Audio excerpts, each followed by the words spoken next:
Donald Trump trusted very few spiritual advisors, but one pastor didn't just pray with him. She walked the halls of the White House, helped rally millions of evangelical voters, and became one of the most powerful religious voices in American politics. Yet, behind the presidential prayers, sold-out conferences, and promises of divine blessing, lies a trail of affairs, financial controversy, bankrupt ministries, Senate investigations, and accusations that have divided Christians for decades.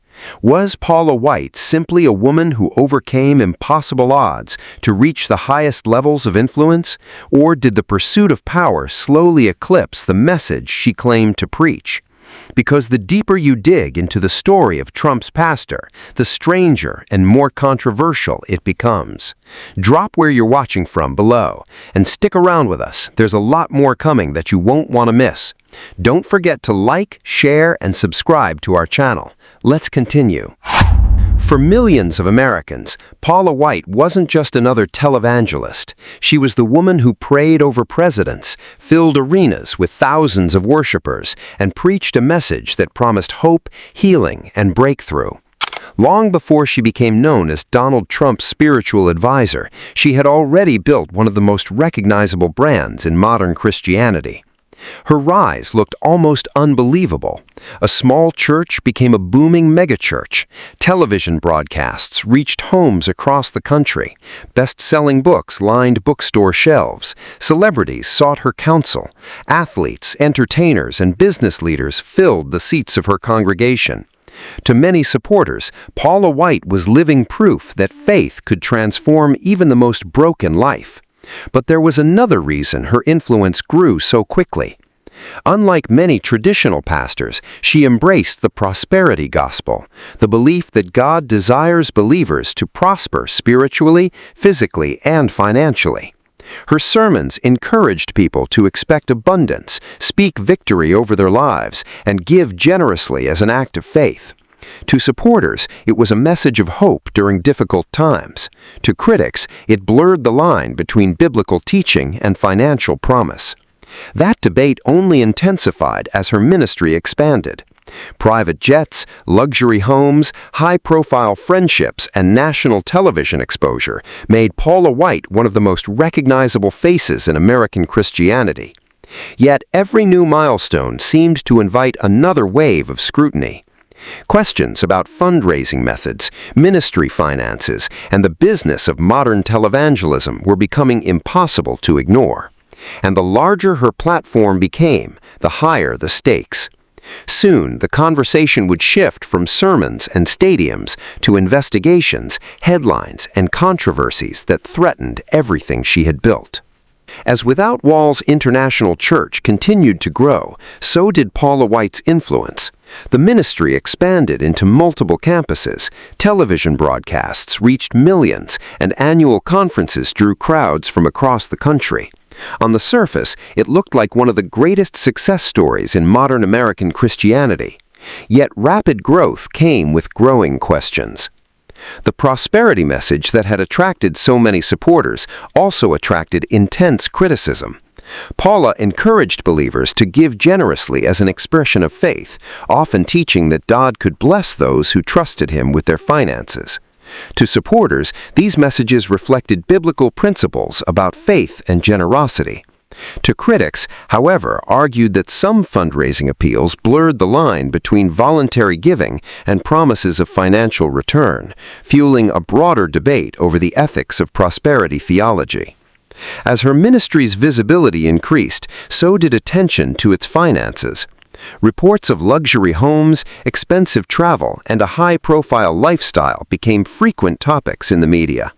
Critics questioned whether such displays were consistent with the humility often associated with Christian leadership. Paula and her ministry maintained that their finances complied with applicable laws, and that much of the criticism misunderstood how large ministries operate. The debate intensified when a United States Senate inquiry examined the financial practices of several well-known televangelists, including Paula White's ministry. Even though the inquiry raised questions about financial transparency and accountability across the televangelism industry, it did not result in criminal charges against Paula White.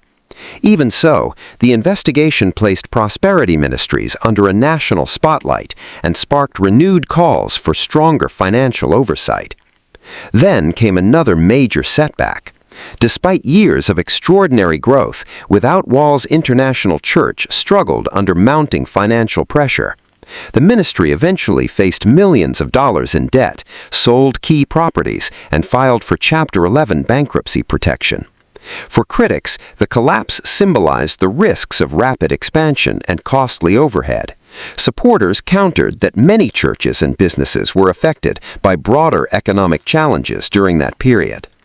Yet the financial crisis did not end Paula White's public career. Instead, it became another turning point.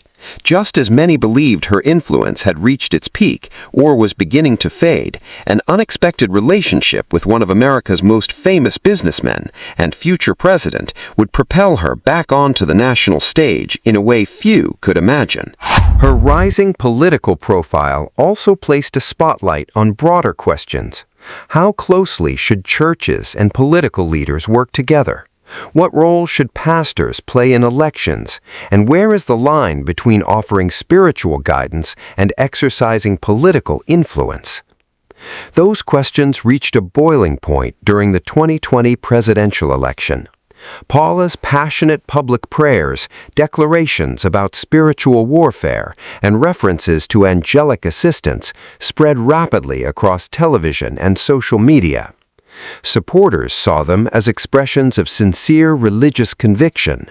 Critics viewed them as symbolic of a broader movement of prophetic claims that came under intense scrutiny after the election. By then, Paula White was no longer simply a megachurch pastor.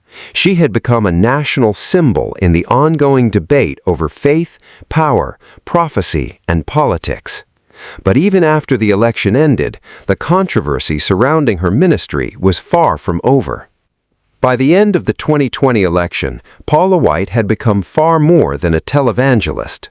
To some, she was a faithful pastor, willing to stand beside a president during one of the most turbulent periods in modern American history.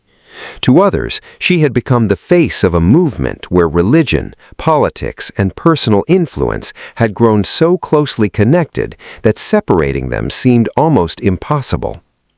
The attention didn't stop when the election ended.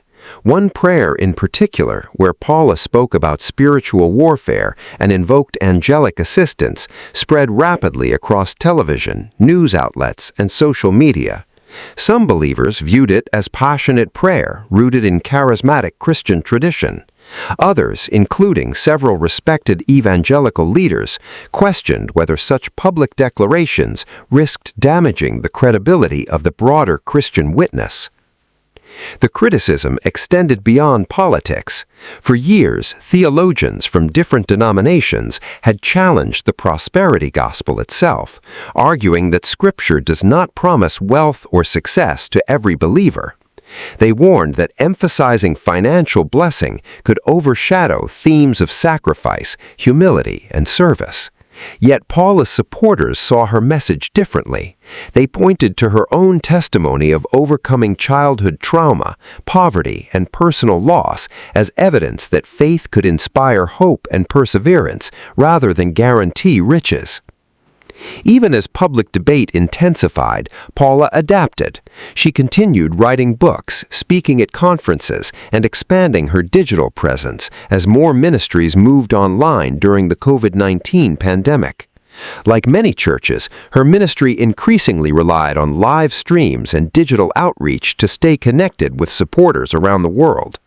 Her ability to remain visible through changing media platforms demonstrated that her influence extended beyond any single church building. Today, Paula White remains one of the most recognizable women in American Christianity. Admirers see resilience, a woman who refused to let childhood tragedy define her future. They point to the lives she says have been changed through her ministry, her message of hope for those facing hardship, and her determination to keep preaching despite decades of public criticism.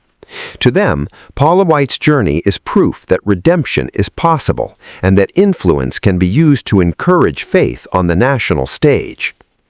Her critics tell a different story. They argue that her ministry reflects the growing commercialization of religion, where celebrity, fundraising, and political influence can overshadow the humility and service emphasized throughout the New Testament.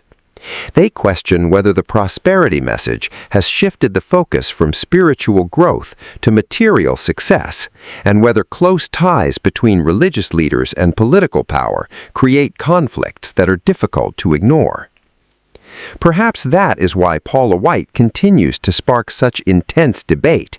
She represents far more than one church or one presidency. Her rise mirrors larger changes within American Christianity itself. The growth of televangelism, the influence of media branding, the emergence of celebrity pastors, and the increasingly visible relationship between evangelical leaders and national politics. Whether history remembers her as a pioneering female pastor, a controversial prosperity preacher, a trusted presidential advisor, or a symbol of modern evangelical transformation will likely depend on who is telling the story, but few would argue that her impact has been insignificant. And maybe that is the real lesson. The story of Paula White isn't simply about one woman. It's about what can happen when faith, influence, money, media, and politics become deeply intertwined. The questions raised by her ministry did not begin with her, and they are unlikely to end with her. Because long after the headlines fade and political seasons change, the debate over where spiritual leadership ends and worldly power begins will continue. And somewhere within that debate lies the next chapter, still waiting to be written.